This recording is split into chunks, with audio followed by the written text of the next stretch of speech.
தமிழ்நாட்டின் வறட்சி எத்தனை மோசமாக இருக்குது அப்படின்றதற்கு இந்த சம்பவம் ஒரு சாட்சி. தன் தென்னந்தோப்பில் இருக்கும் தென்னை மரங்கள் நீர் இல்லாமல் வாடுவதைக் கண்டு வேதனை அடைந்த விவசாயி ஒருவர் அருகில் ஓடும் சாக்கடை தண்ணீரை தென்னை மரங்களுக்கு பாய்ச்சி வருகிறார். இந்த பரிதாப நிலை குறித்து விளக்குகிறது இப்போது நாம் பார்க்க போகும் இந்த செய்தி தொகுப்பு. நூற்றாண்டு காணாத கொடும் வறட்சி ஒட்டுமொத்த தமிழ்நாட்டையும் ஆட்டி படைத்து வருகிறது.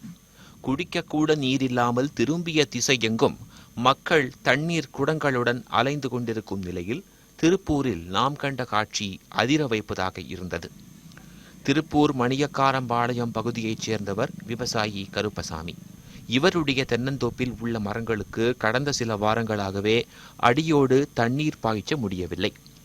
கிணற்று நீர் வற்றிப்போன நிலையில் தென்னை மரங்கள் வறட்சியால் வாடி வதங்க தொடங்கின.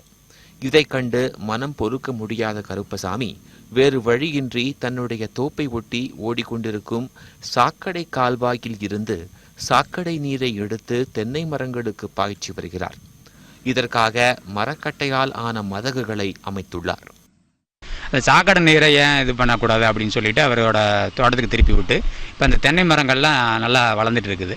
ஒரு மாற்று வழியை கண்டுபிடிச்சிருக்காரு, அவ்வளோதான். இருந்தாலும் இதனால் என்னென்னா பொதுவாக சாக்கடை ஓடுனா கொசுவலை உற்பத்தி ஆகும். இப்போ அவர் தென்னை மரத்துக்கு போகிறது வீட்டு உபயோக அந்த கழிவு நீர்னால சாக்கடையில் இருக்கிற கொசுவெல்லாம் உற்பத்தி ஆகாமல் இவரோட தென்னை மரத்துக்கு போகுதுங்க. ஒரு தென்னை மரம் வளர்ந்து பயன் தர பல ஆண்டுகள் வரை காத்திருக்க வேண்டும். அப்படி பயன் தரும் மரம் பட்டுப்போனால் மறுபடியும் அதை மீட்டு எடுக்க விவசாயி சில ஆண்டு காலம் தன் உழைப்பை செலவிட வேண்டியிருக்கும். தாங்கள் பார்த்து வளர்த்த தென்னை மரங்களுக்கு வேறு வழியே இல்லாமல் தான் சாக்கடை தண்ணீரை பாய்ச்சுகின்றனர் விவசாயிகள். எனினும் இந்த முயற்சி தற்காலிகமாக பலன் அளித்துள்ளது.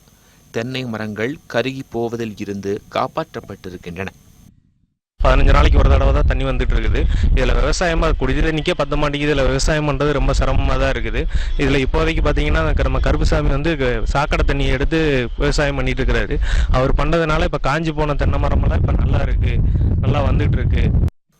ஓராண்டின் 6 மாத காலம் வரையிலும் பவானி சாகரில் இருந்து வரும் நீரை கொண்டே இங்குள்ள பெரும்பாலான விவசாயிகள் சாகுபடியில் ஈடுபடுகின்றனர். இந்த ஆண்டு பவானி சாகரில் அடியோடு தண்ணீர் இல்லாததால் விவசாயம் முற்றிலும் பாதிக்கப்பட்டுள்ளது.